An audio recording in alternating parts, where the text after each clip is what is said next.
ஆவியாக இருக்கிறார். யோவான் 4:24. தேவன் ஆவிதான், தேவனுக்கு ஜசது உடம்பு கிடையாதுன்னு சொல்லுது.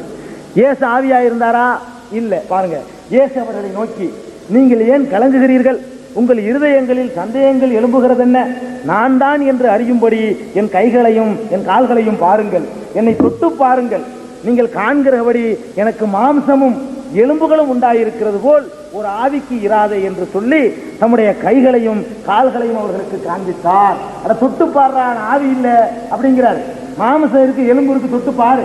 அப்ப நான் ஆவி கிடையாது, நான் யாரு? மனுஷன், தேவன் இல்லை. இப்ப தேவன் ஆவியா இருக்காரு.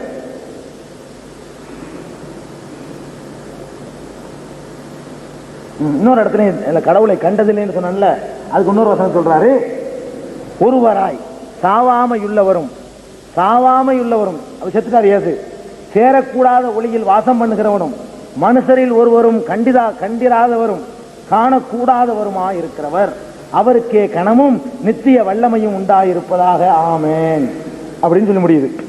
கடவுள் ஒருத்தர் அங்கே சொல்றாங்க. சரி, அப்ப அவர் லூக்கா 24:38 சொல்றாரு, தொட்டு பார்க்க சொல்றாரு. அதன் ஆவி இல்லைங்கிறாரு. தேவன் ஆவியா இருந்தாரு. என்ன கடவுள் அப்புறம் மாமிசருக்கு தொட்டு பாருன்னு இவ்வளவு ப்ரூவ் பண்ணிட்டு போயிருக்காரு. மறுபடியும் போட்டு கடவுள்னா எனக்கு அர்த்தம், கையை காட்டு காலை காட்டி தொட்டு பாடுறான்னு போயிருக்காரு. இதுக்கு அப்புறம் நம்பினா சரியில்லை. நல்லவன் ஆக்குறதும் கெட்டவன் தீர்மானிக்கிறதும் கடவுளுடைய தகுதிங்க. துன்மார்க்கனை நீதிமான் ஆக்குகிறவனும் நீதிமானை குற்றவாளி ஆக்குகிறவனும் ஆகிய இவ்விருவரும் கர்த்தருக்கு அருவருப்பானவர்கள். கர்த்தருக்கு எது பிடிக்காது? கர்த்தருக்கு நல்லவனை கெட்டவன் என்று சொல்றது பிடிக்காது, கெட்டவனை நல்லவன் என்று சொல்றது பிடிக்காதுன்னு சொல்லுது. துன்மார்க்கனை நீதிமானாக்குகிறவனும் நீதிமானை குற்றவாளி ஆக்குகிறவனும் ஆகிய இவ்விருவரும் கர்த்தருக்கு அருவருப்பானவர்கள். நீதிமொழிகள் 17:15 இது காணப்படுது. இயேசு என்ன செஞ்சிருக்காரு? பேதுருன்னு ஒரு ஆள் இருந்தான், பீட்டர்னு சொல்லி. அந்த சீடர்ல ஒரு ஆள் 12 ஒருத்தன் காட்டி கொடுத்துட்டு போயிட்டான். இன்னொருத்தன் மாதிரி பேதுருங்கிற ஆளு. இந்த ஆளு 3 தடவை நீ என்னை மறுதலிப்பாய்ன்னு சொல்லி இயேசுவை முன்னறிவிப்பு செய்யறாரு. 3 தடவை எனக்கு அவர் தெரியாது, இயேசுவை தெரியாது பிடிச்சிட்டு போன உடனே இந்த ஆள் மறுப்பான். இதை இயேசு சொல்றாரு. இந்த மாதிரியான ஒரு துன்மார்க்கன்னு தெரிஞ்சுக்கிட்டு அவர்கிட்ட சொல்றாரு பாருங்க,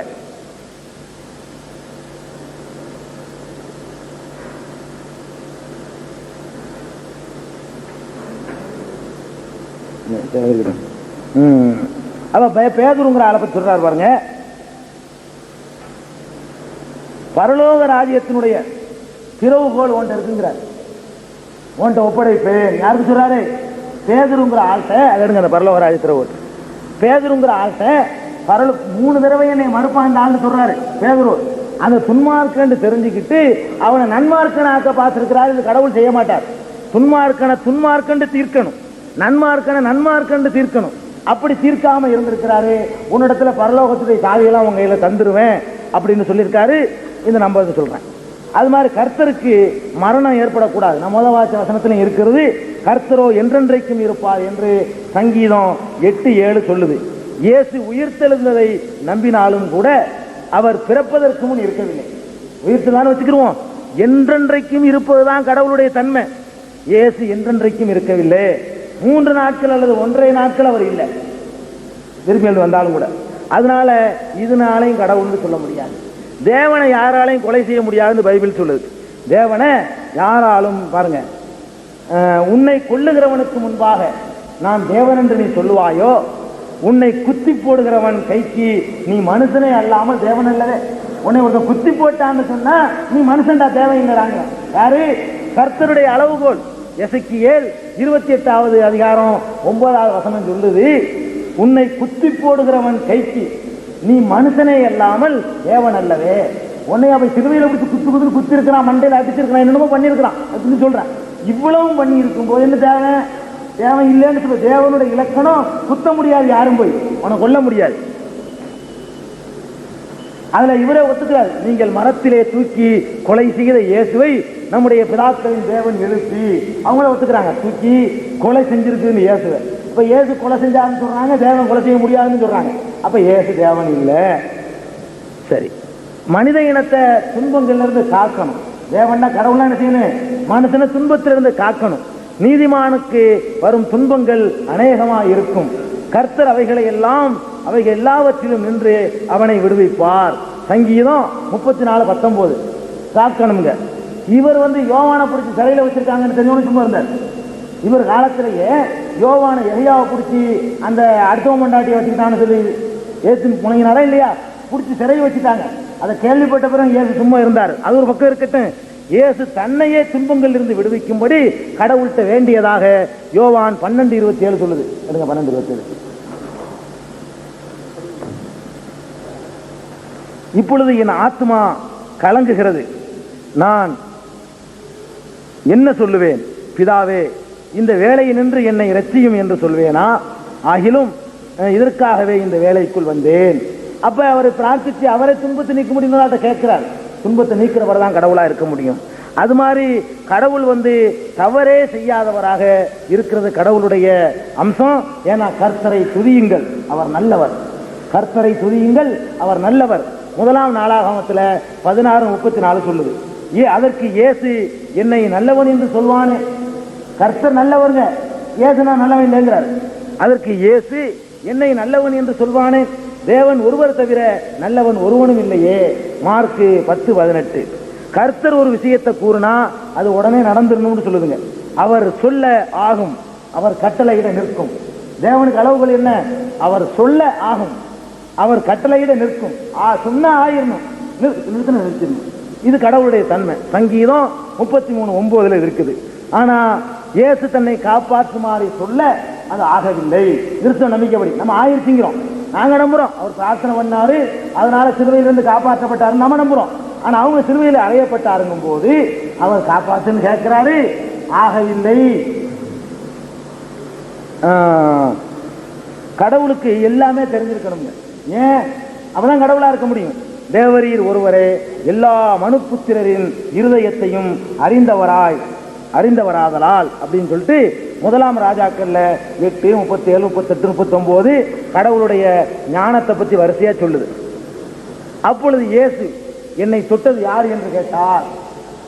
அதை கடவுள் எல்லாம் தெரிஞ்சிருக்கணும். ஒரு பொம்பளை அவருடைய துணியை தொட்டுருச்சான், பின்னாடி திரும்பி பார்த்து என்னை தொட்டது யாருன்னு கேட்கிறார். கடவுளையும் கேட்கணும், யாருன்னு தெரியுமா இல்லையாங்க? கடவுள் எல்லாம் தெரிஞ்சிருக்கணும், யாரு துணியை தொட்டுன்னு தெரியல. அப்பொழுது இயேசு என்னை தொட்டது யார் என்று கேட்டார். லூக்கா 8:45.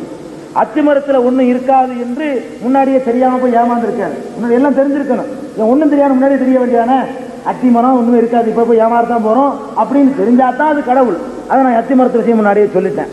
பரலோகத்தின் திறவுகளை தருவதாக கூறிய பேதுரு 3 முறை அவரை மறுக்க போறது அவருக்கு தெரியாம இருந்திருக்கு. மத்தேயு 16:19. மத்தேயு 16:19.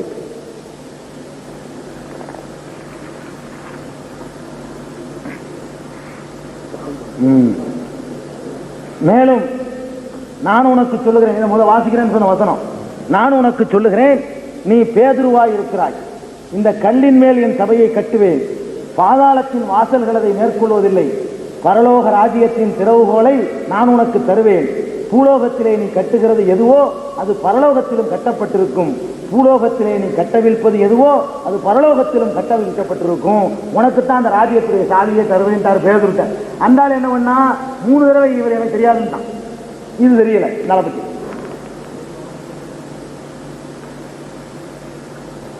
நியாயம் தீர்க்கிற நாள்ல மத்தேயு 19:28 எடுங்க. நியாயம் தீர்க்கிற நாள்ல தனக்கு 12 சீடர்கள் இருக்காங்க. நல்லா கவனிங்க. இந்த 12 சீடர்களும் 12 கோத்திரத்திற்கு தலைமை தாங்கி வருவார்கள் என்று சொல்லி இந்த 12 சீடர்களை பற்றியும் இயேசு முன்னாடியே சொல்றாரு. அதில் ஒருத்தன் காட்டி கொடுக்க போறான்னு தெரியல அவருக்கு. இவன் எப்படி தலைமை, யூதாஸ் எப்படி தலைமை தாங்குவான்? 12 சீடர்களையும் வச்சுக்கிட்டு சொல்றாரு, நீங்க 12 பேரும் 12 கோத்திரத்துக்கு தலைமை தாங்கி அங்க பரலோக ராஜ்யத்துக்கு வருவீங்கன்றாரு. அந்த 12 ஒருத்தன் தான் என்ன செஞ்சான்? காட்டி கொடுத்தான். என்ன வசனம்? 19:28. அதற்கு இயேசு, நல்லா கவனிங்க, மறுஜன்ம காலத்திலே மனுஷகுமாரன் தம்முடைய மகிமையுள்ள சிங்காசனத்தின் மேல் வீற்றிருக்கும் போது என்னை பின்பற்றின நீங்களும், 12 பேரை நோக்கி சொல்றாரு, என்னை பின்பற்றின நீங்களும் இஸ்ரவேலின் 12 கோத்திரங்களையும் நியாயம் தீர்க்கிறவர்களாக 12 சிங்காசனத்தின் மேல் வீற்றிருப்பீர்கள். நீங்க 12 பேரும் 12 சிங்காசனத்தில் வீற்றிருந்து ஒவ்வொருத்தரும் ஒவ்வொரு கோத்திரத்துக்கு நியாயம் தீர்ப்பீர்கள் என்று மெய்யாகவே உங்களுக்கு சொல்கிறேன். பொய் சொல்லல, மெய்யாகவே உங்களுக்கு சொல்றேன்டாரு. அதுல ஒருத்தன் பிந்தி நினைஞ்சு விட்டான், காட்டி குடிச்சிட்டான், இது தெரியல. இவர் 12 பேர் சீடர் நம்பினாருங்க. நம்பி 12 பேரும் சீடர்னு நம்பி அவங்கள சிலாகிக்கு பேசினாரு. அதுல ஒருத்தன் காட்டி கொடுத்து ஓடியே போயிட்டான், 4 கொண்டு செத்தான். சரி, இன்னொரு வேடிக்கை தெரியுமா? கடுகு நீங்க கேள்விப்பட்டிருக்கலாம். கடுகு கடுகு தெரியுவாங்க, தாளிக்கிறது. இது மரமா செடியா? செடி தானே. இங்க பாருங்க வேடிக்கை, கடவுளுடைய ஞானத்தை. மத்தேயு 13:32 பாருங்க.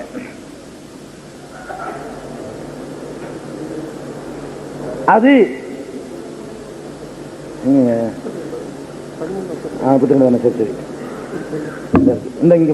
படிக்கணும். வேறொரு உவமையை அவர்களுக்கு சொன்னார். முக்கியமா கவனிக்க வேண்டிய விஷயம், பரலோக ராஜ்யம் கடுகு விதைக்கு ஒப்பாய் இருக்கிறது. பரலோக ராஜ்யம் இருக்குதுல, கடுகு விதைக்கு ஒப்பாய் இருக்கிறது. அதை ஒரு மனுஷன் எடுத்து தன் நிலத்தில் விதைத்தான். அது சகல விதைகளிலும் சிறியதாக இருந்தும் வளரும் போது சகல பூண்டுகளிலும் பெரிதாகி ஆகாயத்து பறவைகள் அதன் கிளைகளில் வந்து அடையத்தக்க மரமாகும் என்றார். எல்லாத்தையும் இருக்கா? மார்க்கு 4:31-32, மத்தேயு 13:31, லூக்கா 13:18-19 எல்லாரும் இதை ஒத்துக்கிட்டு இருக்கிறாங்க. கடுகு மரம் ஆகுமாங்க. ஏசு சொல்றாங்க, கடுகு சாதாரண மரம் இல்ல, ஆகாயத்து பறவைகள்லாம் வந்து உட்காரத்தக்க ஒரு பெரிய மரமாக ஆகுது. பாத்தீங்களா கடுகு? இந்த கடுகுங்கிறது என்னன்னு தெரியல பாருங்க. இயேசுவுக்கு கடவுள்ல எல்லாம் தெரிஞ்சவரா இருக்கணும்லங்க.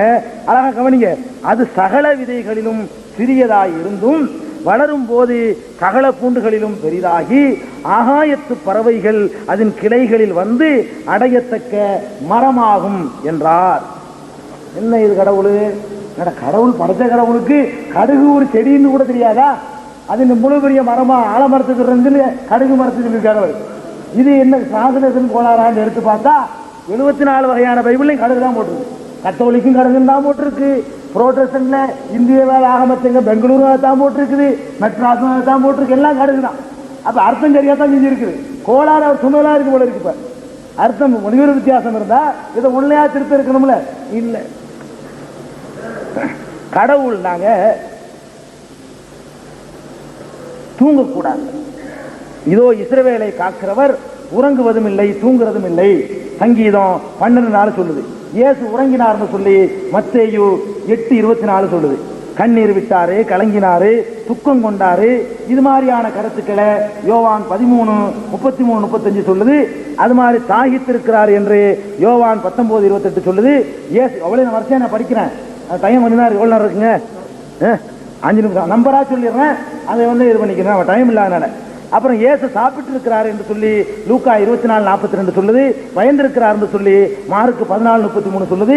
இயேசு கவலைப்பட்டிருக்கிறார் என்று சொல்லி மார்க்கு 14:33 சொல்லுது. பிசாசினால் சோதிக்கப்பட்டிருக்கிறார் என்று சொல்லி மத்தேயு 4:1 சொல்லுது. யோவான் காவலில் வைக்கப்பட்டதை கேள்விப்பட்டும் அவற்றை காப்பாற்ற முயற்சிக்காம இருந்திருக்கார் என்று சொல்லி மத்தேயு 4:12 சொல்லுது. மிகுந்த சலிப்படைந்திருக்கிறார் என்று சொல்லி மத்தேயு 8:20 சொல்லுது. மதுபான அருந்தி இருக்கிறார் சொல்லி மத்தேயு 11:19 சொல்லுது. மலஜலம் கழித்திருக்கிறார் சொல்லி மத்தேயு 15:17 விளங்க முடியுது. பயந்து கொண்டு வரிசலித்து இருக்கிறார் என்று மத்தேயு 17:27 சொல்லுது. ஒரே இடத்தில் இருந்த அனைத்தையும் செய்யாமல் பல ஊர்களுக்கு பயணம் செய்திருக்கிறாரு என்று மத்தேயு 23:33 சொல்லுது. அவர் கடவுளுக்கு கத்தனா செஞ்சதாக, கத்தனா விருத்த சேதனம் செஞ்சதாக லூக்கா 2:21 சொல்லுது. தாய்ப்பால் குடிச்சிருக்காருன்னு சொல்லிட்டு லூக்கா 11:27 சொல்லுது. அவர் தச்சு வேலை தொழில் செஞ்சிருக்காருன்னு சொல்லிட்டு மார்க் 6:3 சொல்லுது. கடவுள் படிப்படியா வளர்ச்சி அடைஞ்சிருக்காருன்னு சொல்லிட்டு லூக்கா 2:40 சொல்லுது. 2:52-42 சொல்லுது. இயேசுல ஒரு சக்தி இருந்து பவர் திடீர்னு குறைஞ்சி போச்சுன்னு சொல்லி மார்க் 5:30 சொல்லுது. பொம்பளை சேலையை தொட்ட உடனே அவற்றிலிருந்து ஒரு பவர் வெளியேறி விட்டதை கண்டாராம். அது இருக்குது.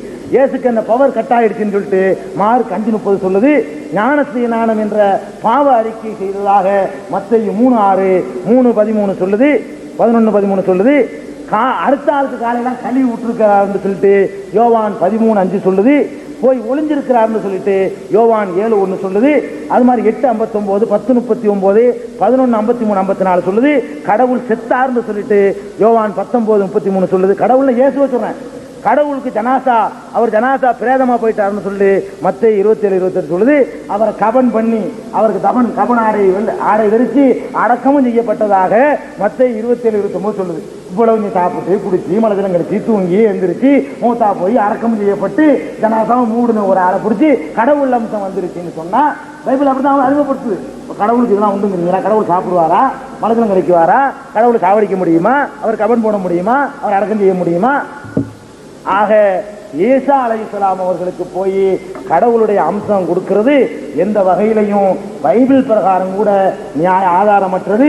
ஈசா அலைஹிஸ்ஸலாம் அவர்கள் உண்மையில ஒரு தூதர், கடவுள் என்பவன் நான் ஏற்கனவே சொன்ன மாதிரி அல்லாஹு அஹத், அல்லாஹ் ஒருத்தன், லா தஅஹுதுஹு சினத்துன், அவனுக்கு தூக்கம் கிடையாது, அசதி கிடையாது, வலா நௌமுன், அவனுக்கு தூக்கமும் கிடையாது, அவன் அஸ்ஸமத், ஒரு தேவையும் இல்லாதவன், லம் யலித், யாரையும் பெறாதவன், வலம் யூலத், யாராலும் பெறப்படாதவன், லைஸ கமிஸ்லிஹி ஷைஉன், அவனை போல எதுவுமே இல்லை.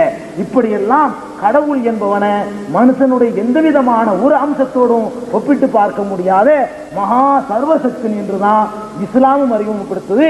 பைபிள் கூட அப்படித்தான் அறிமுகப்படுத்துது.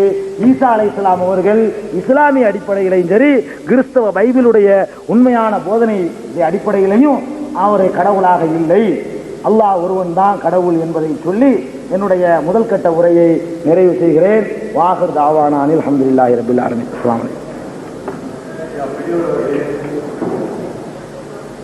பெரியவர்களே, இறை கொள்கையின் அடிப்படையில் காலை சரியாக 9:35 ஆரம்பித்து 11:35 ஐயா ஜெயிலுல் அவர்கள் உரையை கேட்டிருக்கிறார். முதற்கட்டமாக இதிலே என்ன கருத்து என்றால், எழுத்து தேவனுடைய அல்லது தேவனுடைய குமாரன் அல்ல என்ற அடிப்படையிலே சில அற்புதங்களை எழுதியிருக்கிறார்.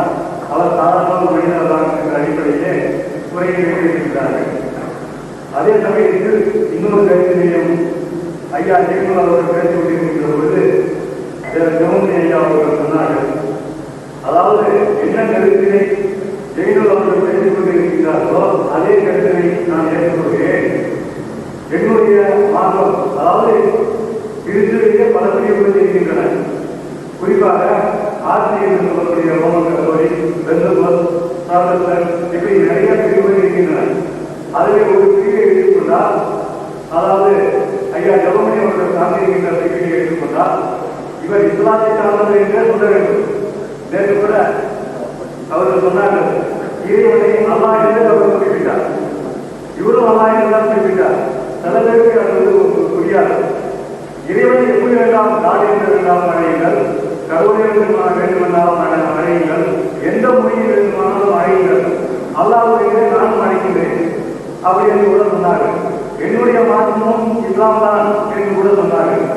அதற்கு இஸ்லாம் என்றால் அருமைப்பட்டவன், இறைவனுக்கு பாத்திரமானவன், நம்பிக்கைக்குரியவன், நன்மைப்பட்டவன். ஆகையாலே நானும் ஒரு இஸ்லாம் தான் என்ற அடிப்படையிலே நேற்று சொன்னார்கள். அதன் அடிப்படையிலே இன்னொரு மேற்கோளை கூட காட்ட முடியும். ஐயா அவர்களுக்கு உதவியாளராக வந்திருக்கின்ற பக்கத்தில் அமர்ந்திருக்கின்றவர் நேற்று தொப்பி வைத்துக் கொண்டு குல்லா வைத்துக் கொண்டிருந்தார். அவரை பார்க்கின்ற பொழுதும் ஒரு இஸ்லாத்தை சார்ந்தவர் என்றுதான் சொல்ல வேண்டும். இதனை எதற்கு குறிப்பிடுகிறேன் என்று சொன்னால், அவர் ஐயா ஜெகமணி அவர்களும் இயேசு என்பவர் ஒரு தூதுவர் தான், ஒரு மனிதன் தான், இறைவனே அல்ல, அல்லது தேவன் குமாரனோ அல்ல என்று அவரே ஒப்புக்கொள்கிறார். ஆகையாலே ஐயா ஜெயலலிதா அவர்கள் 2 மணி நேரம் உரைகி வைத்திருக்கின்றார்கள்.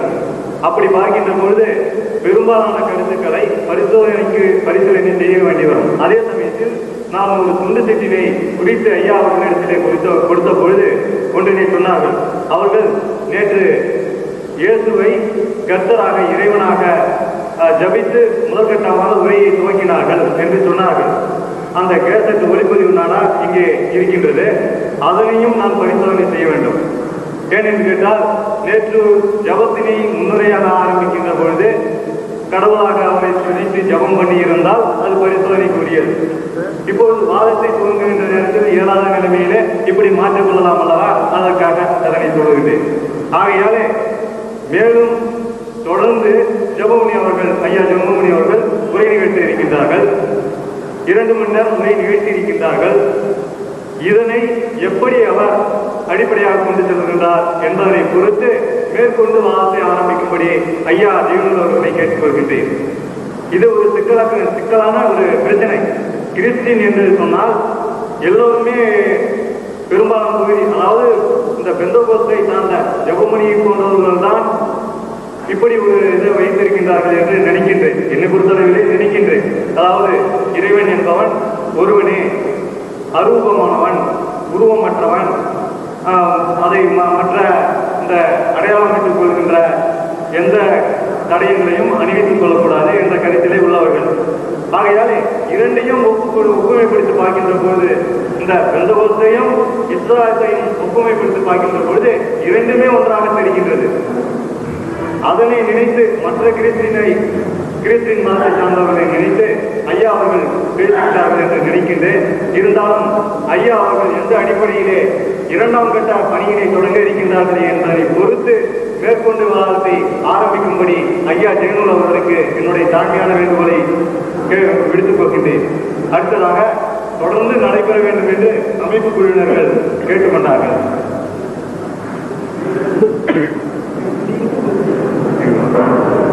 தொடர்ந்து நடைபெற வேண்டும் என்று கேட்டுக்கொண்டார்கள். ஆனால் ஐயா ஜெபமணி அவர்கள் ஒரு 10 நிமிட ஓய்வு கேட்டிருக்கின்றார்கள்.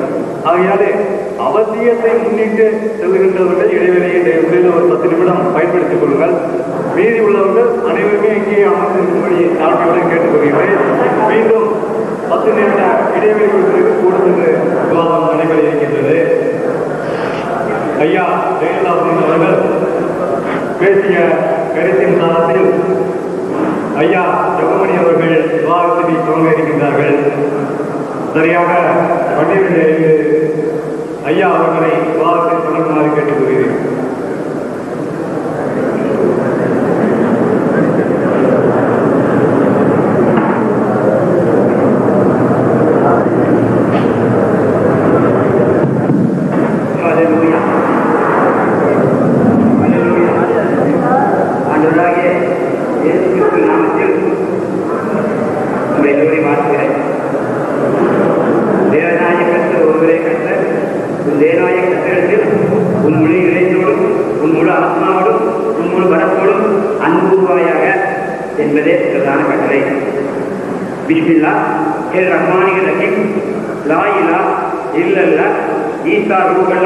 அவருடைய நாமத்தில் உங்கள் மத்தியில் நான் பேசுகிறேன்.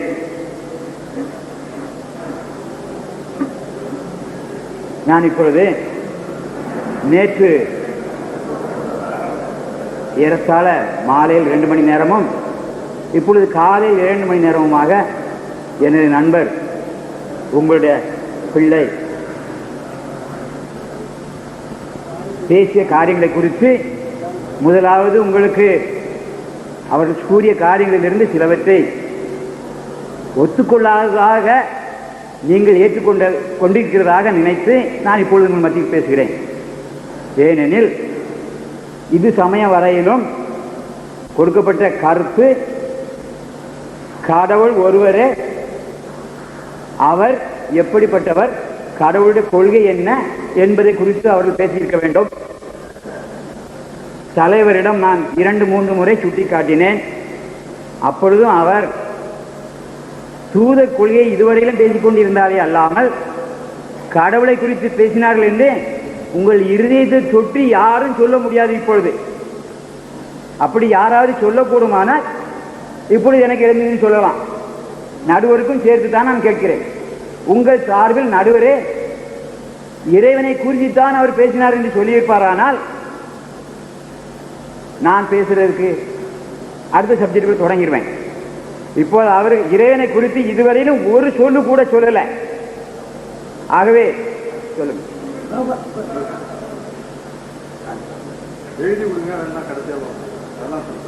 சரி, ஒருவேளை நடுவர் தான் சொல்லணுங்கிறதுனால நீங்கள் குறிப்பிட வேண்டும்.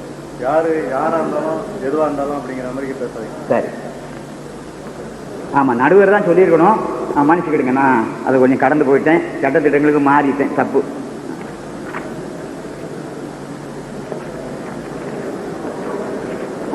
அதாவது இதுவரையிலும் இயேசுவை குறித்து அவர்கள் பேசிக் கொண்டிருந்தார்கள். நான் இந்த காரியங்களெல்லாம் குறித்து நன்றாக கவனித்து பார்த்தேன். அதை என் சேப்பு கூட எடுத்துக்கிட்ட விரும்பல. 35 பக்கத்தில் எனக்கு எழுதி கொடுத்துருக்கிறார். நம்முடைய நடுவர் எத்தனை நாள் படிப்பாரோ எனக்கு தெரியாது. ஒருவேளை இளைஞர் பொறுமையோடு படிப்பார். நான் கிளம்ப, எனக்கு அது முடியாத காரியம், நான் படிக்கலை, அப்படியே வச்சுட்டேன். ஏன்னா அது கடவுளை குறித்து அவர் ஒன்றும் சொல்லலை எனக்கு. ஆனாலும் நான் இதை குறித்து, என் தம்பியை குறித்து தான் நான் இப்பொழுது கொஞ்சம் வருத்தப்படுறேன். அதாவது 12-13 வருஷமா அவராலேயே நான் குரானை வாசித்தேன், அவராலேயே நான் பைபிள் படித்தேன், அவராலேயே இந்த நிலைமைக்கு மாறி போயிட்டேன். இப்படி உங்கள் மத்தியில் பேச வேண்டிய ஒரு காரியம் வந்தது காரணம் அவருக்கும் எனக்கு இருந்த உடன்பாடு தான். நீங்கள் அவரை அறிவீர்களோ அறிய மாட்டீர்களோ, அவர் என்னுடைய சிஷ்யன். இப்போ இதை குறித்து நான் எவ்வளவோ சொல்லியும் அவர் கடவுளை குறித்து இதுவரையிலும் அறியாமல் சில வசனங்களை அவர் எதோ எடுத்து கொடுக்க இந்த அருமை குழந்தை பிள்ளைக்கு அவர் போதிச்சார். தம்பிக்கு 53 வயசு ஆச்சு. ஏன்னா அவர் ஒரு சமயம் எழுதினாரு. இப்போ நான் அதை சொல்லாம முடியாது. அவரை 3-4 முறை பத்திரிகையில் அவரை எழுதியிருக்கிறேன். சில கேள்விகளை கேட்பார். என் பத்திரிகையில் மெய்வெளிங்கிற பத்திரிகையில் அவருக்கு நான் பதில் எழுதியிருக்கிறேன். கடிதத்துறை போய் எனக்கு ஒவ்வொரு பத்திரிகை போட்டு நான் எழுத்தால 153 பத்திரிகைகளை வெளியிட்டிருக்கிறேன் 12 வருஷத்தில், 13 வருஷத்தில். இந்த 153 எழுதான் அவருக்கு போயிருக்குது. அதில் 150 கடிதம் எனக்கு பதில் எழுதியிருக்கிறாரு. அவரை கடிந்து கொண்ட கடிதங்கள் உண்டு, அவர் கேட்ட காரியங்களுக்கு பதில் சொன்னதும் உண்டு. ஆனாலும் அவர் ஒரு முறை எழுதினார். நீங்கள் எல்லாரும் என்ன சொல்றீங்களோ தெரியாது, முகமது அடியாரை குறித்து உலகத்தின் அதிபதி இவர்தான் அப்படின்னு எழுதினார். ஒரு துண்டு பிரசுரத்தை போட்டு நாடெல்லாம் அனுப்புனார். அதை நான் கண்டித்து எழுதினேன். அவர் அதுக்கு பதில் சொல்லலை. அப்படியே அதோட நீ செய்கிறது தப்பு தம்பி, அப்படி எழுதியிருக்க கூடாது. அவர் முகமது உலகத்தின் அதிபதி இல்லை, அது கடவுளுடைய ஒரு கடவுளை குறித்து நன்றாக அறிந்த ஒரு விசுவாசி, மேலான, அதான் நம்ம விட நல்ல ஒரு நிலையில் இருந்த ஒருவர். இல்லைன்னா இந்த நிலைக்கு இத்தனை கோடி மக்கள் அவர் தன்னுடைய ஒரு கருத்துக்குள்ளே கொண்டு வந்திருக்க முடியாது. தன்னுடைய கருத்தில் கடவுளுடைய கருத்துக்குள்ளே அவர் இறங்கி அவர் கடவுளுக்குள்ளே இந்த மக்களெல்லாம் கொண்டு வந்திருக்க முடியாது. இப்படி ஒரு இஸ்லாம்ங்கிற ஒரு மதம் தோன்றியிருக்க முடியாது. அவரை போய் உலகத்தின் அதிபதி முகமது தான் சொன்னிக்க தப்புன்னு சொன்னேன். நான் மாத்திரம் இல்லை, இன்னும் சில பத்திரிகைக்காரங்களுக்கு எச்சரித்தாங்க. சிலர் கடிதங்கள் எழுதுனாங்க. அதெல்லாம் ஏற்றுக்கிட்டு வச்சுக்கிட்டார். திருச்சி எனக்கு பதில் சொல்ல அதோடு நிறுத்திக்கிட்டார். அதன் பின்னர் ருஷ்டியும் ஒருத்தன் இருந்தான்.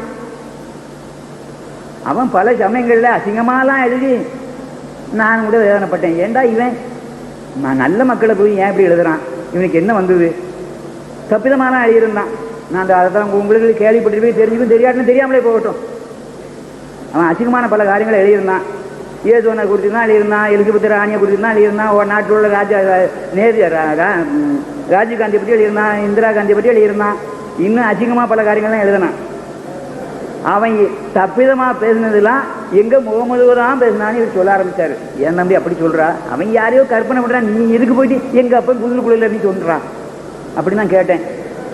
இல்லை அவன் கட்டாயம் எங்கள் முகமதுடைய நாச்சியார் மாதிரி தான் சொன்னான், அதனால் அவனை கொண்டு தான் தீரணும், நீங்கள் வேணா போய் இப்போ கொண்டுட்டு வாங்க, உங்களுக்கு 5 கோடி ரூபா கிடைக்கும் அப்படின்னு எனக்கு சொன்னார். நான் கொள்ளவே வேண்டாம், எனக்கு அந்த 5 கோடி ரூபா வேண்டாமா, நான் பணம் ஆசை இல்லாதவன், நான் யார்ட்டையும் நான் பணத்தால் ரொம்ப அடிமைப்பட்டு கஷ்டப்பட்டு போயிட்டேன், கடவுளை நல்லா நசுக்கிட்டாரு, நான் இப்போ பணத்தையே தேடுறதில்ல, உண்மையிலே போய் என் பக்கத்தில் நான் யாருக்கும் பணம் கொடுத்ததுன்னு என் சொந்த காசு வச்சு தான் வந்திருக்கேன்.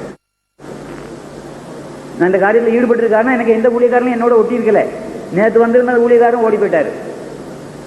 எல்லா ஊழியக்காரங்களும் என்னோட எதிர்த்து தான் இருக்கிறாங்க. இந்த ஒரு நண்பர் மாத்திரம் இவர் இந்து மதத்துலேருந்து வந்ததுனால, இவர் அந்த இஸ்லாமிய நாடுகளுக்கு ஊருக்குள்ளே பிறந்து வளர்ந்ததுனால, அதை குறித்து இவர் இந்து மதத்துலேருந்து கிறிஸ்தவமாக மாறினால அதை குறித்து எனக்கு கொஞ்சம் பேச ஆரம்பிச்சு. அதனால் இவரை வச்சுக்கிட்டு இவர் தலைவர் தொப்பை போட்டுக்கிட்டு இருக்கிறதுனால, இப்போ தொப்பியை விளைச்சிருக்கிறார், தொப்பி ஒன்று போட்டிருப்பார், இவரை விட்டு தம்பியை போல ஆள்கிட்ட நான் போயிட்டு வந்துக்கிட்டு இருந்தேன். இதுதான் என் ரகசியம்.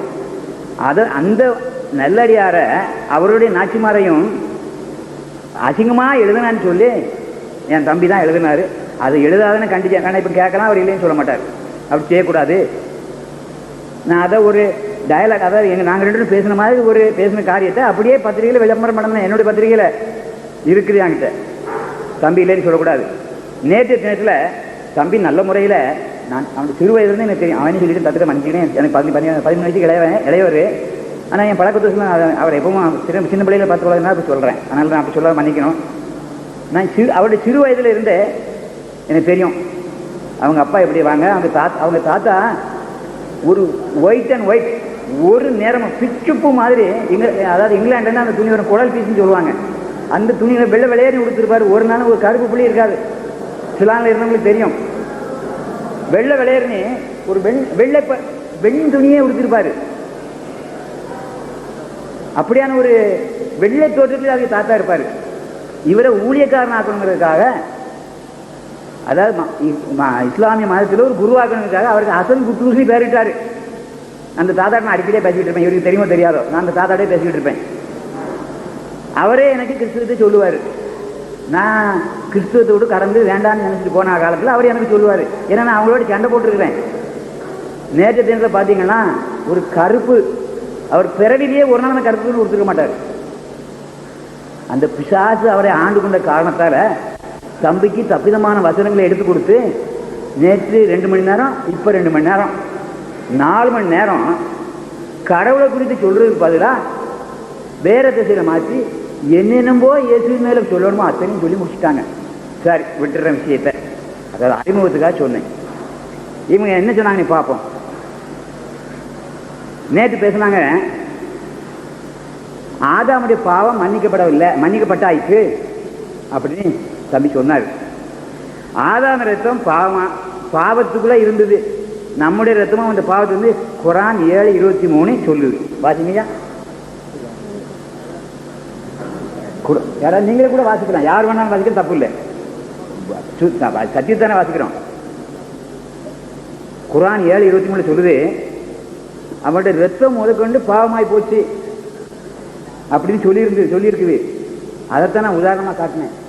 யாராவது வாசிக்கிறீங்களா? 7:23.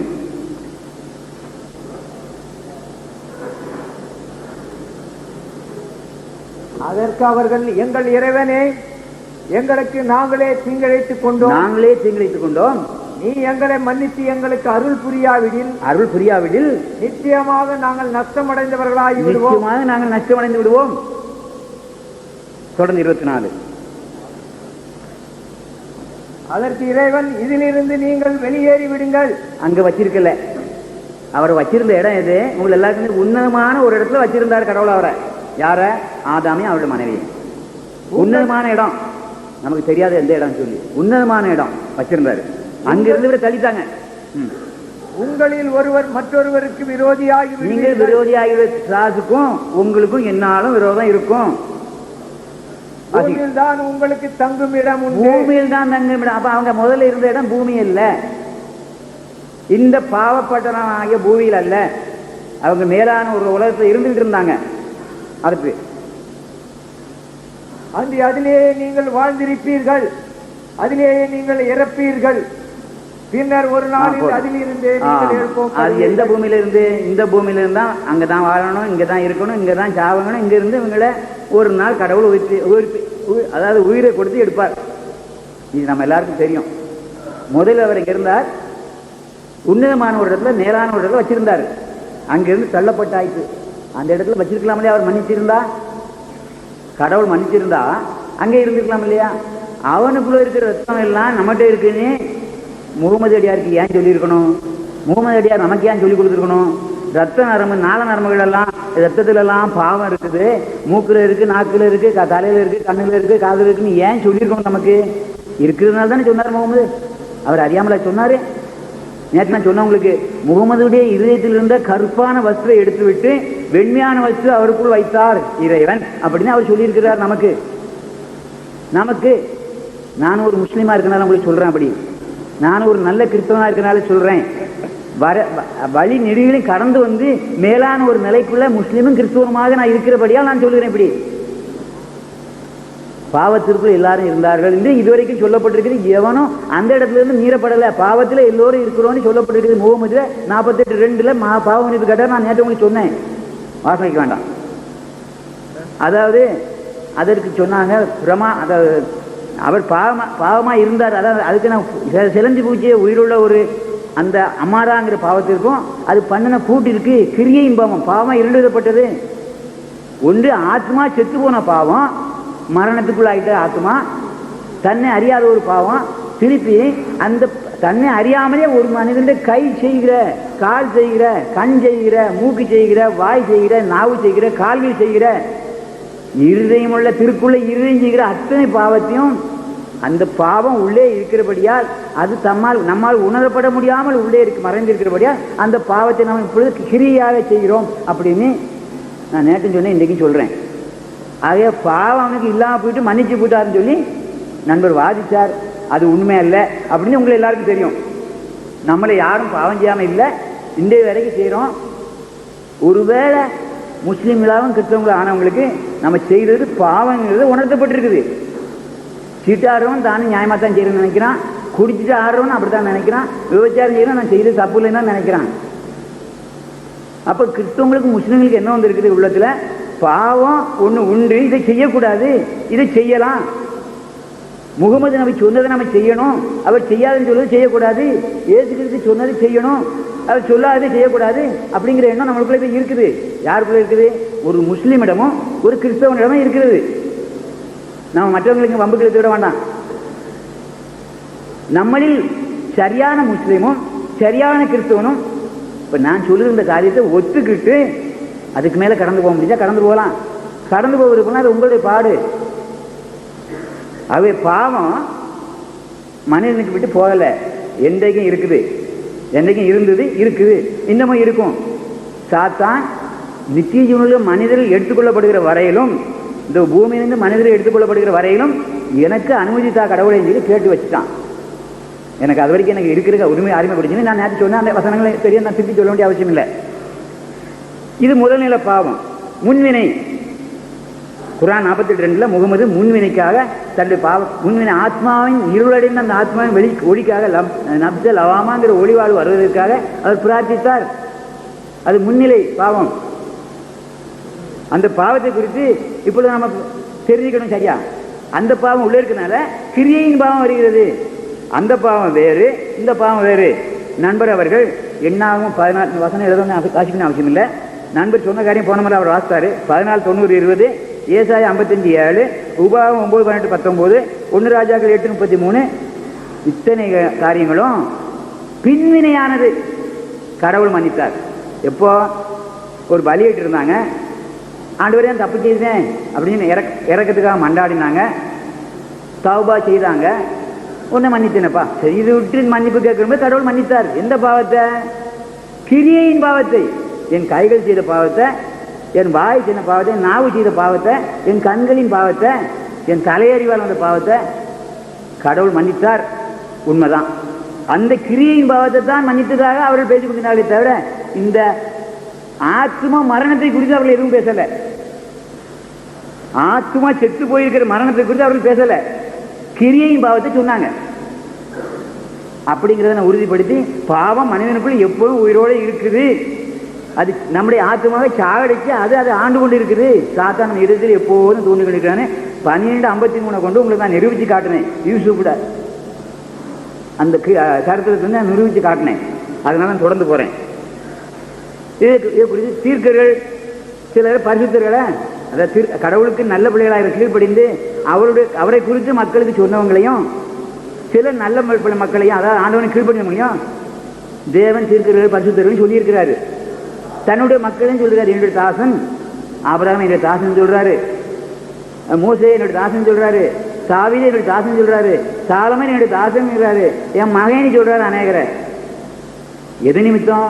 அவர்கள் எல்லாம் இந்த 10 கற்பனைக்குள் கீழ்ப்படிந்து தவறு செய்த போதிலும் மன்னிப்பு கேட்டு, ஆண்டவரே நான் தவறு செய்த தாவீது கேட்கிறாரு, சாலமன் கேட்கிறாரு, மோசே கேட்கிறாரு, ஆபிரகாம் கேட்கிறாரு, ஈசா கேட்கிறாரு, யூசுப் கேட்கிறாரு. இந்த நான் சொன்ன இவங்களெல்லாம் கேட்டுக்கிட்டு ஆண்டவரே தவறு செய்தேன் நீ மன்னிச்சுக்கணும்னு சொல்லி கேட்கிற போது அவங்கள கூட்டத்தை மன்னித்தார். தாவீதுங்கிற அடியார், தாவூத் நீங்க சொல்லுங்க, டேவிட் தாவீது 51வது சங்கீதம் ஒரு குறிப்பிட்ட ஒரு 18-20 வருஷத்தை எழுதி வச்சிருக்கிறாரு. வசனத்தை எண்ணிக்கை நான் சொல்லலை, குறிப்பிட்ட எண்ணிக்கை வச்சிருக்கிறாரு. அத்தனை வசனத்திலும் தன்னுடைய தான் செய்த பச்சைபால் சொன்னாங்க இல்லையா, இது வேதமா அப்படின்னு சொல்லி, பச்சைபால்ங்கிற ஒரு பெண்ணோட அவர் தப்பிதமாக ஜீவனம் பண்ணி அவருடைய ராஜ பவரை கொண்டு அந்த பண்ணை கெடுத்து அதை செய்ததற்கு காரணமாக அதை குறித்து இந்த பாவையின் தாயிலிருந்து எனக்கு வந்து போச்சு, தாயினை பாவத்துக்கு அர்ப்பந்தரித்தால் நம்ம எல்லாருக்கும் இது தெரியணுங்கிறதுக்காக அந்த வேத புத்தகத்தை எழுதி வச்சார். இஞ்சி கடவுளை அவளை உணர்த்தினாரு, இதை நீ எழுதி நீ உணர்த்தினாரு. நீ செய்த தப்பு சொல்ல அறிக்கையிடு, நீ அறிக்கையிட்டால் உன்னை மன்னிக்கிறேன். அறிக்கையிட்டாரு. அறிக்கையிட்டு தான் அவர் ராஜாவாக இருந்தனால அந்த புத்தகத்தை எழுதி வச்சார். அவருக்குள்ள அந்த பாவம் உள்ள இருந்ததுனால தான் அந்த தவறை செய்தார். அவர் பின்னர் அறிக்கை செய்தார். பின்ன ஆத்ம ரட்சிப்பை பெற்றார். ஆத்மாவில் இந்த முகமது 48:2 முன்வினைக்கா பாவத்துக்கு பரிகாரம் தேடினது போல இந்த 51வது சங்கீதம் 51 அதிகாரத்தில், அதாவது சபூர் 51 அதிகாரத்தில் அந்த பாவ மன்னிப்பு ஆண்டவனை பெற்று அந்த இருதயத்தை ஆண்டு கொண்டு அந்த பிசாசின் வல்லமை வென்று மரணத்திற்கு தப்பினார். சரீர சாவுக்கு அல்ல. நான் மரணம் என்று குறிப்பிடும் போது சரீர சாவை சொல்லவில்லை. இது என்ன 60 வருஷம் அல்லது 80 வருஷம், அதிகபட்சம் ஞானியமாக 80 வயசுக்கு மேலே தாத்தா மாதிரி இருக்க மாட்டாங்க. ஏறத்தால 60 வயசு கிடந்த கொஞ்சம் பேர் இருக்கிறாங்க. இருக்கட்டும், கடவுளை அவங்களை ஆசீர்வதிக்கட்டும், இன்னும் ஆயுசு கொடுக்கட்டும், இன்னும் அவங்களை அறியட்டும். என் பிள்ளைகளுக்கு அவங்க கடவுளை குறித்து சொல்லிக் கொடுக்கட்டும். நான் அதுக்காக அவங்களெல்லாம் ஆண்டவர்கிட்ட வேண்டிக்கிடுறேன். அவங்களுக்கு நான் ஆயில பெருக்கி கொடுக்க கடவுளைன்னு சொல்லி வேண்டிக்கிடுறேன். இந்த சொற்ப காலத்தை குறித்து அங்கே சொல்லலை. ஆதாம் காலம் முதல் இந்திய தின வரையிலும் ஒவ்வொரு மனிதனும் அவனுடைய ஆத்மா சாகடிக்கப்பட்டு அதை குறித்து அறியாமல் இருக்கிறார்கள். ஒருவேளை நம்மில் கொஞ்சம் பேர் மொத்தத்தையும் எடுத்துக்கிறோம், கூடி அவ்வளோ வரையும் எடுத்துக்கிறோம், முஸ்லீம்களும் கிறிஸ்தவர்களும் அதை அறிந்திருக்கிறோம். ஆனால் அது இன்னும் நம்மளை விட்டு போயிடலை. அது ஏதோ ஒரு விதத்தில் ஒரு இடத்துல இருந்துட்டு தான் இருக்கும். முழு பரிசுத்தனும் ஒருத்தனும் இல்லை. கடவுளை தவிர ஒருத்தனும் முழு பரிசுத்தனும் இல்லை. இந்த நிலையில நான் கடந்து போகிறேன். அதாவது அந்த நண்பர் சொன்னபடி கடவுள் சிலரை என் தாசன் சொன்னாரே, என் மகன், என் பிள்ளை அப்படி சொன்னதெல்லாம் இந்த நம்மளையும் சேர்த்து தான். அதாவது ஒரு முஸ்லீம் நல்ல முஸ்லீமாக இருந்தால், ஒரு கிறிஸ்தவன் நல்ல கிறிஸ்தவனாக இருந்தால், என்ன போல ஒரு முஸ்லீமாக இருந்தால் அவன் கடவுளுடைய பிள்ளை, நான் இன்றைக்கு கடவுளுடைய மகன் அப்படி நான் தைரியமாக சொல்கிறேன். ஹல்லேலூயா. இப்படியான இப்போ நம்ம போல இப்போ நான் சொன்ன இந்த பரிசுத்தனைக்குள்ள வந்த மக்களை, கடவுளை அறிந்து கொண்ட அந்த லவமாங்கிற ஒளிவாழ்வை கண்டு கொண்ட மக்களுக்கு அவங்க சாத்தான் அப்போ நம்மளை ஏதாவது தூண்டுறான். நாம செய்யலைன்னா நம்ம பிள்ளைகளுக்கு ஒரு வரும் செய்தால் நான் 2 கொட்டு கொட்டுன்னு அடிச்சுன்னு நினைக்கிறோம். ஏதோ தப்பு பண்ணால் ஏதோ ஒன்று தப்பு செய்யணும்னு நினைக்கிறோம். அப்படி சாத்தான் அதையும் தூண்டுறான். அதையும் செய்யக்கூடாதுன்னு சொல்லி இப்படியான காரியங்களை மனிதனை கடவுள் விடுவிக்கிறதுக்காக, அவனுக்கு ஒரு பலத்தை கொடுக்கறதுக்காக பரிசுத்த ஆவின்னு ஒரு அக்னி வச்சிருக்கிறாரு. அந்த அக்னியால சிலர் ஆட்கொள்ளப்பட்டார்கள். யாரு? தம்பி சொன்ன மாதிரி சிமியோன் ஒருத்தரையும், அங்கே அன்னாள்னு ஒரு மகள் சொல்லப்படுறதா, ஆரோனுடைய மனைவியை சொல்லப்படுது, மரியாதை சொல்லப்படுது. இவங்களெல்லாம் எதை கொண்ட பரிசுத்தம், அதை பிசாசுக்கு அடிமைப்படாமல் எப்படி இருந்தாங்கன்னா இந்த பரிசுத்தாவின் அக்னியினால அவர்கள் ஆளப்பட்டார்கள். ஆனால் இயேசு கிறிஸ்து அந்த காரியத்தில் இல்லை. இயேசு கிறிஸ்து இந்த பரிசுத்த அவரில் அநேக நம்முடைய ஆவியிலிருந்து ஒரு ஆவியை ஊதினோம் அப்படின்னு சொல்லப்படுது. நான் வசனங்களை சொல்ல விரும்பலை, இப்போ எனக்கு நேரம் கடந்து போகுது. நம்முடைய ஆவிகளிலிருந்து இயேசுக்குள்ள ஒரு ஆவியை ஊதினோம். நம்முடைய அருளில் இருந்து ஆதாம் படைக்கப்பட்டான். அந்த அருள் தான் இயேசு கிறிஸ்துக்குள் உண்டாக்கப்பட்டது. ஆதாம் எந்த மனிதனுக்கும் பிறக்கல. ஆதாம் எந்த மனிதனுக்கும் பிறக்கல. மண்ணில் அவனை உண்டாக்கினார். ஏன்னா ஒண்ணுமே இல்லை உலகத்துல. அவனுக்காக சகலமும் படைக்கப்பட்டது. அதனால கடவுள் பார்த்தார், மண்ணிலிருந்து எடுத்து அவனை ஒரு மனித உருவம் உண்டாக்கி அவனுக்குள் 2 காரியத்தை கொடுத்தார். தம்முடைய ஜீவ சுவாசத்தை கொடுத்தார். 2 காரியம் கொடுத்தார். ஜீவனை கொடுத்தார், உண்ட ஆத்மா. சுவாசத்தை கொடுத்தார், ஆவி. அவன் மண்ணா இருந்தான். இப்போ மனிதன் அங்கு ஒருவனே இல்லாத போது இல்லாமையில் இருந்து அவனை உண்டாக்கினார். மற்றவைகளை சிரிச்சித்தார். ஆவுக அப்படின்னா எல்லாம் உண்டாச்சு. ஆதாம உண்டாகன்னு சொல்லல, உண்டாக்கி நீ பழகி பெருடான்னு சொல்லி கொடுத்தாரு. அடுத்து ஆதாமுடைய மனைவிய அவனிலிருந்து உண்டாக்க. பெண் இல்லை உலகத்துல.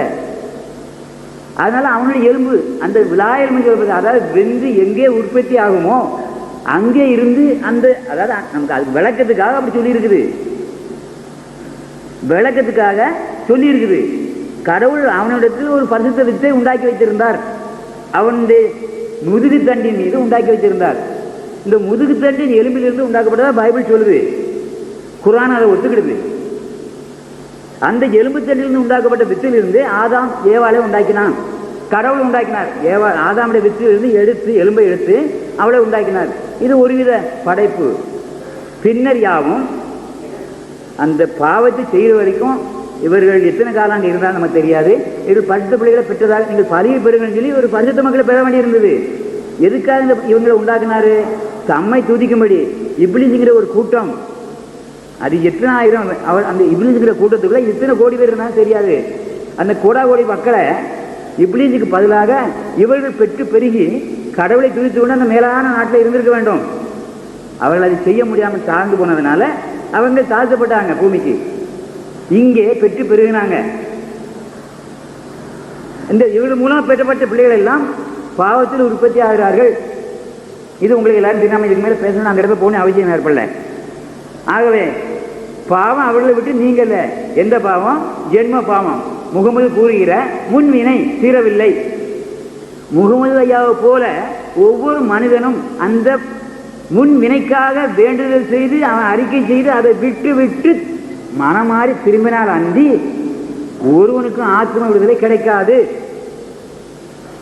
முஸ்லிம்களாய நமக்கும் கிறிஸ்தவர்களாய எங்களுக்கும் நம்முடைய குரானும் வேதமும் சொல்லுகிற விதத்தில் நாம் ஆராய்ந்து பார்த்து அறிந்திருந்தால், நம்ம முன்னோர்கள் நமக்கு சொல்லிக் கொடுத்த விதத்தில் நமக்கு ஒருவேளை ஒரு லோகமாங்கிற ஒளி வாழ்வு வந்திருக்கலாம். ஆனால் முற்று பெற்று விடவில்லை. முற்று பெற்றும்படி பல படித்தளங்களை நான் சொல்லிக்கிட்டு இருந்தேன். அந்த படித்தளங்கள் மூலமாக ரட்சிப்பு அனுபவிக்க வேண்டும். நான் ரட்சிப்பை குறித்து இன்னும் உங்களுக்கு சொல்லி முடிக்கல. இஸ்லாத்தின் மூலமாக ரட்சிப்பு உண்டு நான் சொல்ல வரல. கிறிஸ்துவத்தின் மூலமாக ரட்சிப்பு வந்துட்டு நான் சொல்லலை. அந்த வழி தடத்தை தான் சொன்னேனே தவிர எந்த மார்க்கத்தின் மூலமாக ரட்சிப்பு கிடைத்தது அப்படிங்கிறத நம்ம கடைசியில் தான் பார்க்க முடியும். அதுவரையில் நம்ம ரட்சிப்பை குறித்து இது வரைக்கும் கண்டுவிடலை. வழித்தடத்தை சொல்லிக்கிட்டே வர்றேன். எங்கே வந்து நம்ம உயர ஏறுவோங்கிறது அது கடைசியில் தான் தெரியும். ஆனால் நான் இதுவரையில் ரட்சிப்பு எங்கே இருந்து வந்ததுன்னு நான் சொல்லலை. உங்களுக்கு வழித்தடத்தை தான் சொல்லிக்கிட்டு வந்தேன். நேற்று சொல்லும்போது தூதரை கொடுத்து கொஞ்சம் சொல்லிக்கிட்டு வந்தேன். சக்தி எனக்கு வேத சக்தி என்ன சொல்லுது, குரான் இருந்து என்ன சொல்லுங்கிறத நான் குரான் மூலமாக உங்களுக்கு தெரியப்படுத்தியிருந்தேன். நீங்கள் ஒரு நாளும் ஒருபோதும் ஒருவரிடமும் கேட்காத ஒரு சத்தியத்தை நான் உங்களுக்கு குரான் இருந்து சொன்னேன். இதுதான் உலகத்திலேயே முதல் முறையான, நான் சொல்லுகிறது ஒன்றுதான் முதல் முறையானது. நான் சொல்லுகிறது தான் குரானில் இருந்து மனிதன் நித்தியனுக்கு போக முடியும் என்பதை சொல்லும் ஒரே மனிதன் நான் தான். இன்றைக்கு முதலாவது பிறந்திருக்கிறேன். எனக்கு பின் நீங்கள் எல்லோரும் இதை கொண்டு இந்த வழித்தொடர வருவீங்க. வந்து சொல்ல போறதுக்கு இளைஞர்கள் இருக்கிறார்கள். ஒரு கிழமை இப்படி சொல்லிட்டு போனானே அப்படின்னு சொல்லி அவங்க குரானை எடுத்து வாசிப்பாங்க. இங்க இருக்க பெரியவங்கெல்லாம் படித்த மாதிரி அவங்க படிக்க மாட்டாங்க. இனிமே இப்பொழுது என்னுடைய சத்தத்தை கேட்கிற அவள் அனைவரும் தேவனுடைய ஆவியால் நிறைப்பப்பட்டு ஒவ்வொருவரும் குரானை வாசிப்பார்கள். இனிமே பெட்டியில பூட்டி வைக்க மாட்டாங்க, துணியால சுற்றி மூடி வைக்க மாட்டாங்க. குரான் முன்னாலே எப்படியோ படிச்சு வச்சிருந்தீங்க, இப்போ நாங்கள் எங்கள் கையிலெல்லாம் தர்றீங்க. இப்போ கொடுக்கப்பட்ட ஆயிடுச்சு எல்லாருக்கும். மொழிபெயர்ப்புகள் எப்படி எப்படியே இருக்கட்டும், அதில் ஒரு அடித்தளம் உண்டு. அது அரபியில் படித்தா தான் குரானின்னு அர்த்தம் இல்லை. மொழிபெயர்ப்புன்னு வரணும், பல மொழியில் வரணும். பைபிள் 1008 மொழியில் வந்தாச்சு, குரான் பல மொழியில் வந்தாச்சு. அதை மூடி மூடி மறைக்கிறது ஆரியரோட கொள்கை.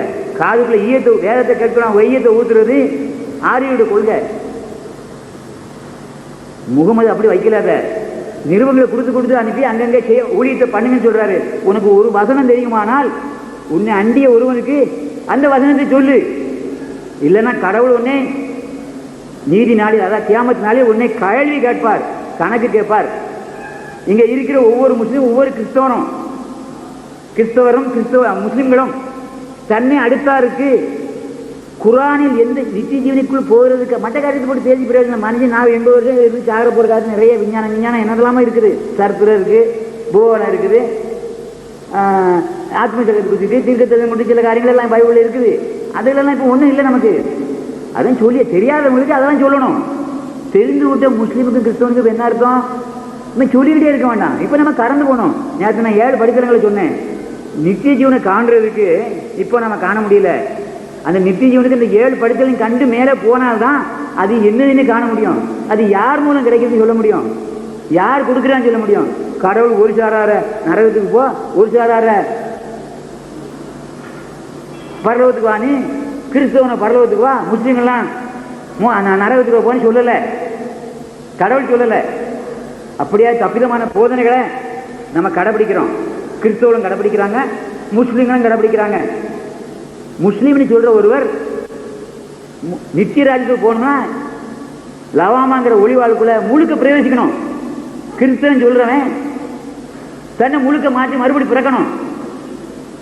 அம்மா வயசுல பிறக்கிறது இல்லை, மனம் மாறி. நேற்று நான் அந்த காரியங்கள்லாம் சொன்னேன், திருப்பி அதை உதாரணத்துக்கு தான் சொல்றேன். மனம் மாறி உள்ள மாற்றம். அதாவது நம்ம நாட்டில் லுங்கி கொடுத்துட்டு இருக்கீங்க, அரேபியாவில் அது செய்யல. எல்லாரும் வேட்டி கொடுத்துருக்கலாம் அவுத்து போட்டு லுங்கி கொடுத்து சொல்ல வரல. லுங்கி கொடுத்துருக்கலாம் அவுத்து போட்டு எங்களை மாதிரி இப்படி வெள்ளை வேட்டியை வெள்ளை சட்டையை போட்டுன்னு சொல்லலை. நீங்க தொப்பி வச்சிருக்கமா, நாங்களும் அந்த ஐயா அம்புக்காக தொப்பி வச்சுக்கிட்டு இருக்கிறாரு. ஏன் தொப்பி வச்சுலாங்கன்னு சொல்லலை. தொப்பியும் இதுவும் நம்மளை நித்தியத்துக்குள்ள கொண்டு போறது இல்லை. நம்ம போடுற உடை அணி நம்மளை கொண்டு போறது இல்லை. நாம உண்ற உணவு நம்மளை கொண்டு போறது இல்லை. லவாமாங்கிற அந்த ஒளிவாளுக்குள்ள கடந்து போய் மட்டுமான 5 வாக்குத்தத்தத்துக்கு கடந்து போகும்போது தான் அந்த நித்திய ஜீவனை காண முடியும்.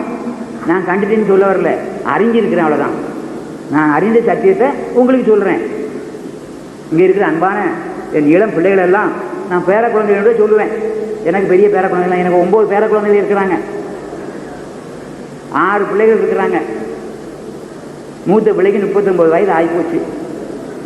2 சகோதரி பேரன் ஒரு சகோதரிகிட்ட பேரனுக்கு பிறந்த பிள்ளை ஒன்று இருக்கு. இப்போ நம்ம என் தம்பிக்கு தெரியும், கேப்பக்கலையாருன்னு ஒருத்தர் இருக்கிறாரு, 2 மச்சான் இங்கே இருக்காரு என் தம்பி. இவருக்கு தெரியும் கேப்பக்கலையாருன்னா அவருக்கு தெரியும். அவருடைய மகன் தர்மராஜன் இருக்கா, அவருடைய மகன் இன்னைக்கு வந்து தாத்தானு கூப்பிடுறான். அந்த தாத்தாவுடைய மகன் அந்த பையனுடைய பேரன் இப்போ என்னைய பூட்டேன்னு கூப்பிடுறான். எனக்கு அப்போ பூட்டணும் இருக்கிறான். அதனால நம்ம வயது ஒன்றும் பிரச்சனை இல்லை. எந்த வயதா இருந்தாலும் ஆண்டவன் அறிந்து கொண்டு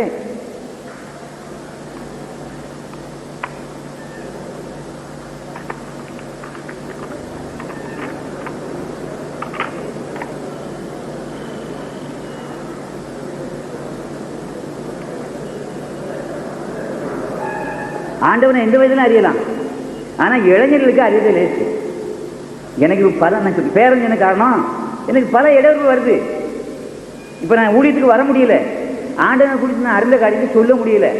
நண்பர்கள் எனக்கு கேட்குற போது எந்த மாதமாக இருந்தாலும் 3 மாதம் முன்னதாக எனக்கு அறிவித்து 15ஆம் தேதியிலிருந்து 25வது வயதுக்கு உட்பட என்னை நீங்கள் அழைப்பீர்களானால் ஞாயிறு நீங்களாக மற்ற எந்த நாளிலும் உங்களோடு பேச வருகிறது நான் தயாராக இருக்கிறேன்னு சொல்லி எழுதினேன். ஏன் தெரியுமா, எனக்கு ஒரு கடை இருக்குது, வியாபாரம். எனக்கு ஒரே ஒரு சின்ன பையன் கடை வந்து வியாபாரம் பண்ணிட்டு இருக்கிறான். என் மகனை ஒத்தில விட்டு எனக்கு எங்கேயும் போக முடியாது. 25ஆம் தேதியிலிருந்து 10ஆம் தேதி வரைக்கும் மெட்ராஸில் சம்பள பணங்கள் பட்டுவாடா ஆகி எனக்கு வியாபாரம் நடக்கிற நாட்கள் கடன் வர செலவு உண்டு. அவன் ஒத்தில இருந்தால் எவனாவது ஏமாற்றிட்டு போயிடுவான். நான் கடவுளுடைய பிள்ளையாக இருக்கிறதுனால, கடவுளுடைய மகனாக நான் இருக்கிறதுனால அந்த ஏமாத்துக்காரன் நாட்டில் சும்மா விட்டு போயிடுவானா. அதனால நான் அந்த தேதிகளை வர்றதில்லை. 15ஆம் தேதி 25ஆம் தேதி வரையிலும் இடையிலோட ஞாயிறு நீங்களாக நான் ஞாயிற்றுக்கிழமை கோயிலுக்கு போகிறத தவறுறது இல்லை. அதனால அந்த நாள் நீங்களாக மற்ற நாட்களில் ஊழியத்துக்கு வரைக்கும் தயாராக இருக்கேன். இன்னும் நான் ரெடியாக இருக்கிறேன். ஒருவேளை என் மகனுக்கு யாராவது உதவிக்கு ஒரு நல்ல மகன் கிடைப்பானா, நல்ல ஒரு பிள்ளைகள் வந்து வாய்ப்பாங்களான்னா, அதாவது அந்த கல்லாவை காத்துக்கிட்டு ஒரு பிள்ளை வருமானா, நான் கண்டிப்பாக 30 நாளும் ஆண்டவருக்காக ஒழிஞ்ச வீட்டை விட்டு வெள்ளிக்கிழமைக்கு நான் தயாராக இருக்கிறேன். ஆண்டவர் எனக்கு அந்த கிருபை தருவார். அதுக்காக நான் ஜெபிச்சுக்கிட்டு இருக்கிறேன். அதே மாதிரி இங்கே இருக்கிற ஒவ்வொரு இளம் பிள்ளைகளும் இப்போ என் வயதில் எல்லாருக்கும் வர முடியாது. இப்படி வச்சாலும் ஒவ்வொருத்தரும் உண்டு. மனைவி இருந்தால் அவளுக்கு செய்ய வேண்டிய கடமை செய்யணும், பிள்ளைகள் இருந்தால் பிள்ளைக்கு செய்ய வேண்டிய கடமை செய்யணும். என் பேச்சு நான் வர்ற போது 2 வயது குழந்தை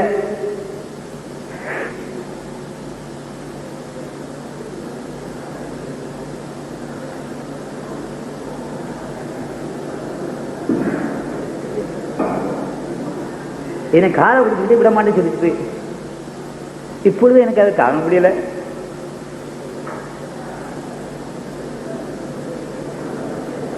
அதனால நான் சொல்றேன், நான் இப்போ பம்புக்கா பதில என்னை கூட தாத்தாவை இருக்கிறது தான் தெரியும். என்னுடைய உள்ள ஏன் கண்ணீர் விடுகிறதுங்கிறது இப்போ அந்த தாத்தா கிட்ட கதை சொல்லுவார். அந்த பேர குழந்தை காலை பிடிச்சிக்கிட்டு தாத்தா என்னை விட்டு போறியே கதறி அழிச்சுது. அந்த அழுகைக்கு மத்தியில் தான் நான் வந்துகிட்டு இருக்கேன். இந்த பாரம் இந்த இளம் பிள்ளைகளுக்கு இருக்காது. தகப்பு அழகுனா அந்த குழந்தைகள் நின்றுக்கிடும், தாய் அதட்டினா நிற்காது. தாத்தாவுக்கு அந்த குழந்தைய அதட்ட முடியாது, பேர குழந்தைய. இது என் வயதில் வந்த பேர குழந்தைகளை கண்டவங்களுக்கு தான் இந்த கண்ணீரும் இந்த அனுபவம் தெரியும். இங்கே இருக்க பேர குழந்தைகளை கேட்டீங்கன்னா தெரியும். நீங்கள் போன உடனே அது பிள்ளை காலை கட்டி பிடிச்சிக்கணும், காப்பனையும் காலை கட்டி பிடிக்கும். ஆனால் அந்த காப்பு வெளியே போகும்போது டே போடான்னா போயிடுவான்.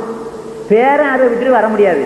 அதனால தான் சொல்கிறேன், இன்றைக்கே இந்த இளம் பிள்ளைகள், இந்த பேர பிள்ளைகள், இந்த பிள்ளைகளும் குரானை நன்றாக ஆராய்ந்து, நான் உங்களை கிறிஸ்தவன் ஆயிடு அப்படின்னு சொல்லலை, இந்த சத்தியத்தை சரியாக அறிஞ்சிக்கிட்டு நீங்கள் நல்லா படிக்கணும், வசனங்களை சொன்னோம், குரான்ல இருந்து தானே சொன்னேன், அது அப்படி சொல்லுதானே ஆராய்ந்து பாருங்க. அந்த நிலையில கடவுளுக்குள்ள வாங்க. நான் இது ஒரு ஆராதனை ஸ்தலமாக ஆராய்தா சொல்லுகிற இடமாக நினைச்சுக்கிட்டு பேசுறேன் இப்போ. ஆனா நண்பர்கள் அந்த நிலையில பேசல. உங்களை யாரையும் இஸ்லாத்துக்குள்ள ஆழமா போன்னு சொல்லலை, இது வரைக்கும் கடவுளை குறித்து சொல்லல. ஏதோ அவங்களுக்கு தெரிஞ்ச காரியத்தை என் தம்பி அசன் குத்தூசு பிசாசினால நடத்தப்பட்டு சில வசனங்களை அவருக்கு கொடுத்து, அவருக்கு சொந்த ஞானத்தில் பேசல. அவர் என் பிள்ளை, அவருக்கு ஞானம் இல்லை, கடவுளை குறித்த ஞானம் இல்லை. ஞானம் இருந்திருந்தால் கடவுளை குறித்து பேசியிருப்பார். அவருக்கு ஞானம் இல்லை, இளம் பிள்ளை, குழந்தை பிள்ளை, 9 வருஷம் அனுபவம் இருக்கு. அவருக்கு 31 வயது ஆயிருக்குது. இப்பொழுது அவர் 9 வயது குழந்தை. என் தம்பிக்கு இப்போ 53 வயது ஆச்சு. 20 வயதை கழிச்சுட்டா 33 வயது ஆச்சு. 33 வயது நல்ல வாலிபன். அவர் என்னோட போராடி போராடி நல்ல ஊக்கத்துக்குள்ள வந்துட்டாரு. அவருக்குள்ள நேற்று பேசாதி பூந்துட்டுது. அதனால கருப்பு சட்டை போட்டாரு. அவங்க தாத்தா கண்டிருந்தா இவர் அந்த ஊர்லயே எல்லாம் அடிச்சு ரொட்டிருப்பாரு. உண்மையா சத்தியமா சொல்றேன், உண்மையா சத்தியமா சொல்றேன். அவர் தாத்தா பார்த்திருந்தா அந்த ஊர்லயே இல்லாம அவர் அடிச்சு ரொட்டிருப்பாரு. கேளுங்க அவரை வேணாம், அந்த ஊர்ல எல்லாம் அடிச்சு ரொட்டிருப்பாரு அவங்க தாத்தா. அந்த தாத்தா அப்படியான ஆளு. கடவுளுக்காக அவர் தன்னை ஒப்பு கொடுத்த ஒரு மனுஷன், பெரியவர். இவருக்கு குத்தூசுங்கிற பேர் அதுக்காக தான் விட்டாரு. கடவுளுடைய ஊழியக்காரன் ஆவனுக்கு தான் விட்டாரு. இப்போ ஒரு கடவுளுடைய ஊழியக்காரனா இல்லாம ஜாதி ஊழியத்தை கொண்டு இப்போ சில காரியங்களை சொல்லி கொடுத்துட்டு இருக்கிறாரு. இல்லைன்னா வேதத்தில் பாதி வருஷத்தை வாசித்து பாதி கிணறை தாண்டி வைத்து 3/4 கிணறு அவரை மூக்க உடச்சி வச்சுக்க மாட்டார். இப்போ நான் தொடர்ந்து சொல்ல போறேன். அப்போ நீங்க கண்டுபிடிங்க, ஜாயினுல் ஆப்தீன் சொந்த மூலையிலோ சொந்த அறிவிலோ சொந்த ஞானத்திலோ கடவுள் கொடுத்த காரியத்தை அறிந்தோ அவர் ஒன்றுமே சொல்லலை. அவருக்கு குரு குட்டிச்சாத்தான் ஆகிய என்னுடைய அசன் குத்து தம்பி தான். அவருடைய ஞானம் உங்களை எல்லாரும் இப்போ கெடுக்க பார்த்தது. நான் இப்பொழுது இங்கே இல்லாதிருந்தால் உங்கள் அனைவரையும் இந்த கேட்டுக்குள்ளான பிசாசி மகனோடு கூட உங்களை போக வைத்திருப்பான். பிசாசான உங்களை விட்டுருக்க மாட்டான். அந்த கருப்பு துணியை போல உங்களை எல்லாரும் கருப்பாக்கி இருப்பான். முகமது கூட இந்த கருப்பு வெளியே எடுக்கப்பட்டது, பரிசுத்தமாகிய வெண்மை உண்மையை பிரயோஜிக்கப்பட்டது. அவங்க தாத்தா அந்த வெண்மையில இருந்தார். அவருடைய உடையும் உள்ளமும் உண்மையா இருந்தது. தம்பி இத்தனை காலம் உண்மையா தான் இருந்தாரு. நேற்றைய ரொம்ப புதுசா அந்த கருப்பு சட்டையை போட்டாரு. உங்களுக்கு உதாரணத்துக்கு நான் சொன்னேன். அதனால தான் தம்பி மாதிரி எல்லாரும் இப்ப அந்த வசனத்தை பேசிக்கிட்டு இருந்தாங்க. நான் தொடர்றேன்.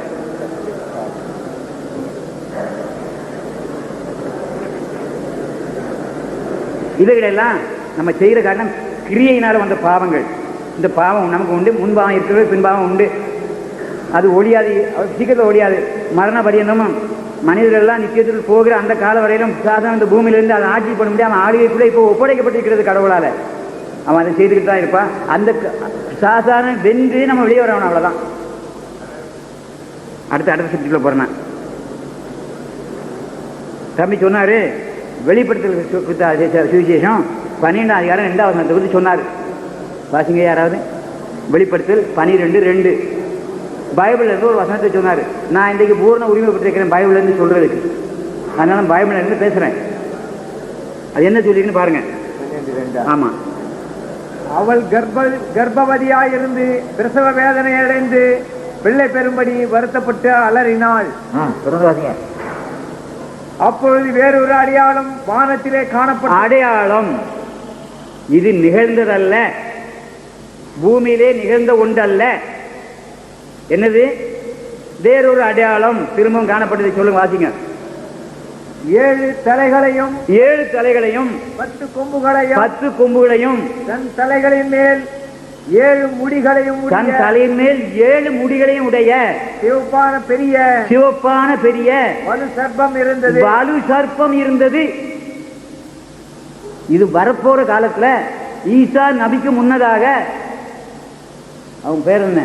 சாத்தானுக்கு ஒரு பேர் சொல்லப்பட்டிருக்குது. தம்பி சொல்லுங்க ஐயா. சைத்தானுக்கு பேர் என்ன? வரப்போகிறவன் இப்லீஸ் இல்ல, தஜ்ஜால். ஈசாவுக்கு முன்னதாக தஜ்ஜால்ங்கிற ஒரு பையன் வரப்போறான். அவன் வரும்போது அந்த சர்ப்பமான அவன் தான்.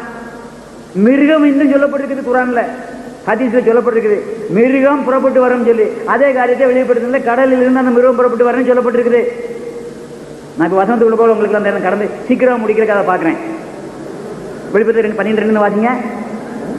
12:2 வாசிடுவாங்க. வெளிப்படுத்தல். அவள் கர்ப்பவதியாயிருந்து பிரசவ வேதனை அடைந்து பிள்ளை பெறும்படி வருத்தப்பட்டு அலறினாள். அப்போது வேறொரு அடையாளம் வானத்திலே காணப்பட்டது. 7 தலைகளையும் 10 கொம்புகளையும் தன் தலைகளின் மேல் 7 முடிகளையும் சிவப்பான பெரிய வலுசர்ப்பம் இருந்தது. அதன் வால் வானத்தின் நட்சத்திரங்களின் 1/3 பங்கை இழுத்து அவைகளை பூமியில் விழத் தள்ளிற்று. பாத்தீங்க, பிரசவ வேதனைப்படுகிற அந்த ஸ்திரீ பிள்ளை பெற்றவுடனே அவளுடைய பிள்ளையை பட்சித்து போடும்படிக்கு அந்த வலு சர்ப்பம் அவளுக்கு முன்பாக நின்றது. பாத்தீங்கன்னா சகல ஜாதிகளையும் இருப்பு கோலால் ஆளுகை செய்யும் ஆண் பிள்ளையை அவள் பெற்றாள். அவளுடைய பிள்ளை தேவனிடத்திற்கும் அவனுடைய சிங்காசனத்திற்கும் எடுத்துக்கொள்ளப்பட்டது. இந்த பிள்ளையை குறித்து நான் இப்ப உங்களுக்கு சொல்ல வேண்டியதில்லை. அந்த பிள்ளை சிங்காசனத்துக்கு எடுத்துக்கொள்ளப்பட்டது. அந்த ஆண் பிள்ளை சிங்காசனத்துக்கு எடுத்துக்கொள்ளப்பட்டது. இது இன்றைக்கு நடக்கிற காரியம் இல்லை. திவ்ய யோவானாகிய பரிசுத்தவானுக்கு கடவுள் அவனுக்கு தரிசனத்துக்கு கொடுக்கப்பட்ட ஒரு காரியம். தஜ்ஜால்